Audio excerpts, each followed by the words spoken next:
টানা ১০ দিন পর মোবাইলে ইন্টারনেট চালু হয়েছে। ৩ দিনের জন্য ৫ জিবি করে বোনাস পাবেন গ্রাহকেরা। মোবাইল ইন্টারনেট ব্যবহারকারী প্রত্যেক গ্রাহক 3 দিনের জন্য 5 জিবি বোনাস তারা ডেটা পাবেন। তবে দেশে সবচেয়ে বেশি ব্যবহৃত ৪টি অ্যাপ মোবাইলে এখনই চালু হচ্ছে না।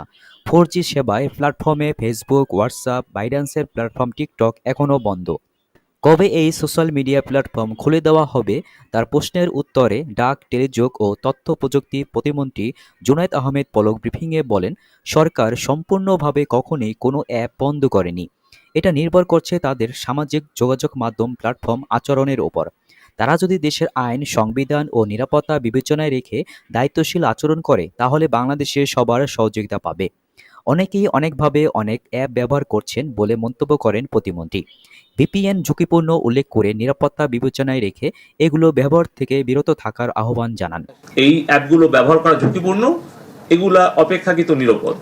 এই বিষয়ে আমার একটি ভিডিও রয়েছে যার লিঙ্ক ডেসক্রিপশন বক্সে দিয়ে দিচ্ছি, দেখতে পারেন। তিনি আরও বলেন, 4Gতে সামাজিক যোগাযোগ মাধ্যম চালু প্রসঙ্গে ফেসবুক, ইউটিউব ও টিকটককে গতকাল শনিবার চিঠি দেওয়া হয়েছে বিআরটিসি থেকে। চিঠিতে গত ১ মাসে ঘটে যাওয়া বিভিন্ন সহিংসতা ও গুজব ছড়িয়ে যে বিশৃঙ্খল পরিস্থিতি তৈরি করা হয়েছে সেগুলো সরাতে অনুরোধ করা হয়েছে। যতটুকু সরানো হয়েছে তা নগণ্য ও অগ্রহণযোগ্য বলেন প্রতিমন্ত্রী। আইন মেনে তারা বাংলাদেশে সাইবার জগৎ ব্যবহার করতে চায় কিনা সে ব্যাপারে জানতে চাওয়া হয়েছে বলেন তিনি।